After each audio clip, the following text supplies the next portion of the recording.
Better than Dark Souls 2, probably on the same level as Bloodborne in my book.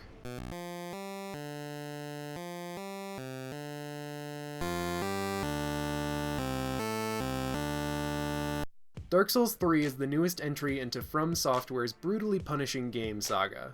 It may also be the last we see of the series for a while if current interviews are any indication. As a fan of Soulsborne, I think it's fairly obvious I was eagerly awaiting this release after the previous two installments. And I was definitely very excited to hear that series director Hidetaka Miyazaki would be returning for this game, after Dark Souls 2 felt a little disappointing compared to its predecessors. Disclaimer! I really enjoy Dark Souls 2. It's a very solid game, and I will in fact touch on this again later. Please stick with me. Having said all that, I have conflicting feelings on Dark Souls 3. On one hand, I'd say that this is the most fun I've had with the actual gameplay in any Souls title. On the other, I feel like this is the most rushed, rehashed sequel they could have put out, despite all the new things. And I realize that second point sounds a bit nonsensical, but again, stick with me here. Presentation is superb. If we're talking visuals, the actual graphical fidelity is on par, if not better, than Bloodborne. Art style might be a matter of personal taste, however. I enjoy Bloodborne's gothic, Lovecraftian direction far more than Dark Souls 3's repeated cathedrals, caves, and forests. I feel like I've visited the land of Lothric before, and whether or not that was intentional is truly unknown. Enemy design is pretty good. The variety is definitely better, but then you get the occasional area that reuses an earlier enemy type, or several, or even an enemy straight out of a previous game. Bosses fare far better, getting more interesting as you descend deeper into the game's madness. In addition to being visually appealing, this is probably the most cinematic game in the entire series. While it doesn't serve to flesh out the plot further from its usual cryptic visage, it does allow for some truly intimidating boss intros, as well as some easier transitions between some zones that aren't connected. Sound is great as well. The standard attack sounds make their triumphant returns, but they're accompanied by a number of new enemies and bosses to keep the sound design feeling fresh. Voice acting is good as well, as expected. Everyone brings that "I've stared into the void for a long-ass time" feel to their roles, and it really helps bring the world to life. And the soundtrack features the orchestral score you'd expect, with haunting melodies like that of the new Firelink Shrine, to the adrenaline-inducing boss music that helps add to the already incredibly tense gameplay the series is known for. That gameplay is just as good as ever. We've switched out humanity for embers, brought back Demon Souls mana bar as the FP meter, and weapon types now have special abilities to try and switch up combat even further.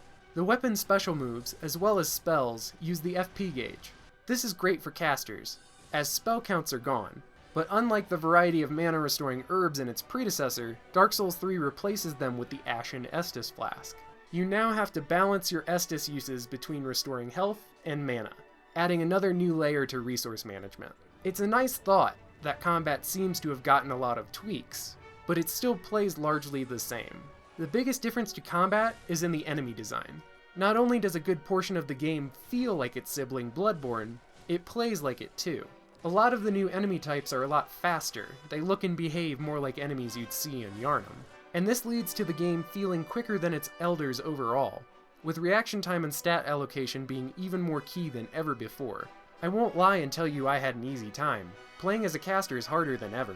I just felt consistently weaker than my opponents without grinding for more levels, and it was mostly due to my spells feeling weak compared to my trusty crystal-infused longsword. Back on topic, the influence of Bloodborne is also all over the boss design. I'm pretty sure every boss has a second phase, becoming more dangerous and ramping up the fight's difficulty. Some bosses even sprout a second health bar you have to hack through as they stomp you into the dirt with their newfound abilities. This aspect can lead to some really frustrating fights that genuinely feel more cheap than they do difficult. But the variety and scale of the encounters still keep it above Dark Souls 2's onslaught of big armored wankers. I'd even go so far as to say Dark Souls 3 includes the best slate of bosses in the series, including some of the best overall. The world layout is similar to entries like Demon Souls and Bloodborne, teleporting to and from a central hub area to the rest of the world. Those hoping for a labyrinthian map a la Dark Souls 1 will once again be disappointed. Covenants return with a similar roster, with one notable change to how they function. Instead of pledging yourself to one at a time, Covenants now work through equipable items, so you can change allegiances on the fly to suit your style of gameplay. The story, as I stated before, is once again hidden away in dialogue and item descriptions, just as cryptic as ever. You are an unkindled, brought back to life in a cosmic attempt to find the Lords of Cinder, a group of 5 who were brought together to rekindle the first flame. The Lords have obviously gone rogue, and it's your job to gain their remains to rekindle the flame or send the world into an age of darkness. So, like the previous games, we're set at the end of an age of fire, on the cusp of a potential age of darkness. Pretty much the same story at a different point in time with different characters. Hold up, does this make sense to you? You following me okay? If not, just watch the cinematic trailer / opening cutscene for Dark Souls 1, 2, or 3 and you'll probably get it. Or not. And if you don't, it doesn't really matter. Dark Souls has always been about the gameplay. The story is intriguing in its ambiguity, but really only serves as an extremely surface-level addition to introduce the player to the world.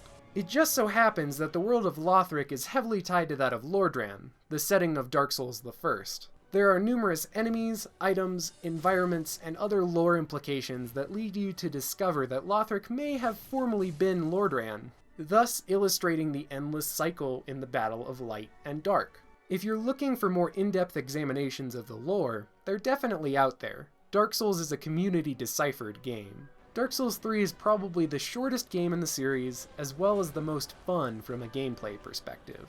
However, it feels like it relies very heavily on those that came before it. The callbacks from enemies to armor sets definitely strip away some of the personal identity that the game has, obfuscating the things that genuinely make it shine as a progression of polish for the series' core gameplay. But that shouldn't discourage you from playing it.